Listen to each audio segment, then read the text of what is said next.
Hello viewers, कैसे हैं आप सब। आई होप आप सब लोग बहुत अच्छे होंगे और आप सभी अपने कार्यों में व्यस्त होंगे।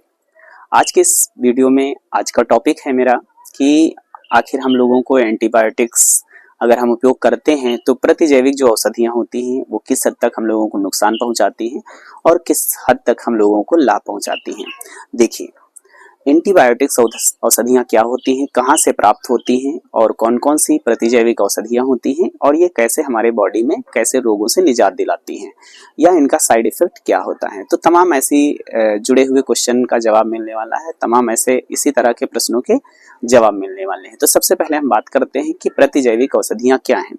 प्रतिजैविक औषधियाँ जो होती हैं, ऐसी औषधियाँ होती हैं, ऐसे रसायन होते हैं, ऐसे केमिकल होते हैं जो जीवाणुओं के उत्पाद से प्राप्त होते हैं या जीवाणुओं का एक उत्पाद होता है, जो कि आप ये कह लीजिए कि वो जीवाणु वो उस चीज के लिए एंटी रेजिस्टेंट होता है। एंटी रेजिस्टेंट का मतलब होता है कि जैसे मान लीजिए कहीं पे आग लग गई, अब आग का रेजिस्टेंट क्या होगा, आग का रेजिस्टेंट क्या होगा भाई, आप मेटल पहन लेंगे, है ना, मेटल पहन लेंगे तो वो भी कुछ देर के बाद में गर्म हो जाएगा। तो एस्बेस्टॉस का नाम सुना होगा, एस्बेस्टॉस का नाम सुना होगा, उसके बने हुए कपड़ों को अगर आप पहन लेते हैं तो क्या होगा, गर्मी नहीं लगती, आग से किसी भी प्रकार का नुकसान नहीं होता। तो फायर यानी आग का जो है आप रेजिस्टेंट क्या कहेंगे, आग जो होती है उसका रेजिस्टेंट क्या है, एस्बेस्टॉस जो है रेजिस्टेंट है।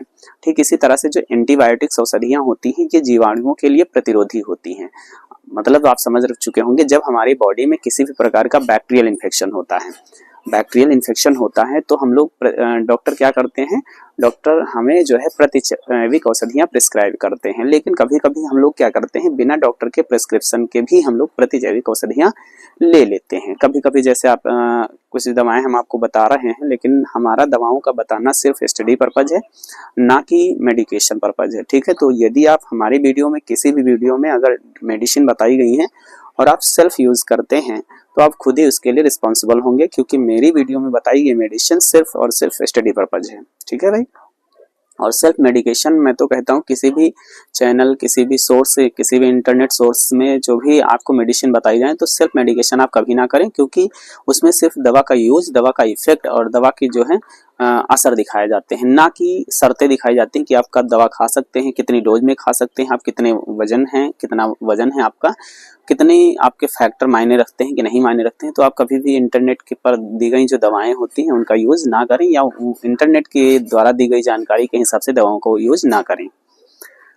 तो चलिए हम लोग फिर से टॉपिक पर लौटते हैं। प्रतिजैविक औषधियां जो है जीवाणुओं का उत्पाद होती हैं, जो जीवाणु उस विशिष्ट जो है रोग या कह लीजिए कैरेक्टर के लिए रेजिस्टेंट होती हैं। तो उनका जो उत्पाद होता है वो जब हमारे शरीर में कोई बैक्टीरिया आता है और हम प्रतिजैविक औषधियां खाते हैं तो वह केमिकल क्या करता है, प्रतिजैविक जो टेबलेट होते हैं, कैप्सूल होते हैं, एंटीबायोटिक्स दवाएं होती हैं, वो उस बैक्टीरिया को किल कर देती हैं।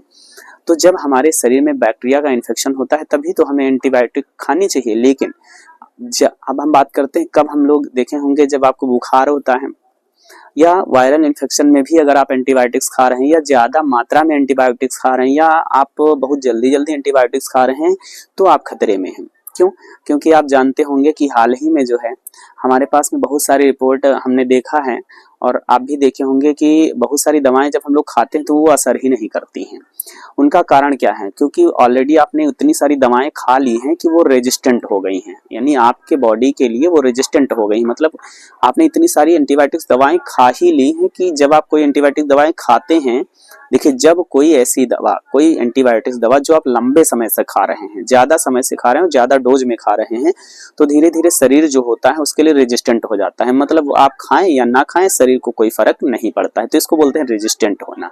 ठीक है, मतलब दवा आप खा लिए तब भी कोई बात नहीं, नहीं खाए तब भी कोई बात नहीं, तो इसको बोलते हैं रेजिस्टेंट। ठीक है, तो कुछ एंटीबायोटिक्स दवाएं हमारे शरीर के लिए रेजिस्टेंट हो जाती हैं, आप खाएं तो भी और ना खाएं तो भी तो कोई असर नहीं पड़ता, तो ऐसी दवाएं रेजिस्टेंट हो जाती हैं।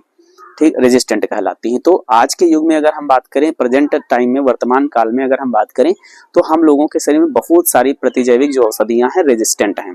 इसीलिए डॉक्टर देखें आपको बदल बदल के दवा देते हैं, नए फार्मूले की दवा देते हैं। ठीक है, तो उसका कारण यही है कि प्रतिजैविक औषधियां जो हमारे बॉडी में रेजिस्टेंट हो रही हैं। ठीक है भाई।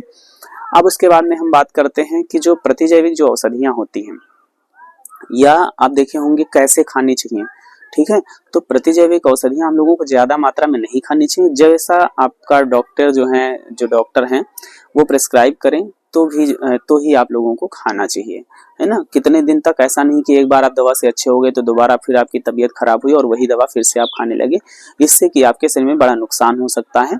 इसके अलावा अगर हम बात करें कि जैसे हम लोग ऐसे 1 टेबलेट 2 टेबलेट इस तरह की दवाएं जो लेते हैं किसी भी चीज के लिए, तो अगर लंबे समय तक आप सेल्फ मेडिकेशन करते हैं तो भी आपके organ, kidney, liver, intestine, peptic ulcer, brain haemorrhage and nervous system disorder, बहुत सारे ऐसे रोग हो जाते हैं। उनका कारण क्या है? क्योंकि वो हमारे मेटाबॉलिज्म को जो है अबनॉर्मल बना देते हैं। तो एंटीबायोटिक्स दवाएं हमारे शरीर में किस प्रकार से नुकसान कर सकती हैं, आई होप आप समझ चुके होंगे। तो हम लोगों को प्रतिजैविक औषधियां ज़्यादा मात्रा में या विदाउट मेडिकेशन और विदाउट प्रिस्क्रिप्शन के नहीं खाना चाहिए, एंड सेल्फ मेडिकेशन बिल्कुल नहीं करना चाहिए भाई। तो आई होप आप लोगों को जानकारी अच्छी लगी होगी। यदि जानकारी अच्छी लगी तो आप कमेंट में ज़रूर बताएं, एंड फिर मिलते हैं नई जानकारी के साथ। तब तक के लिए बाय बाय, टेक केयर।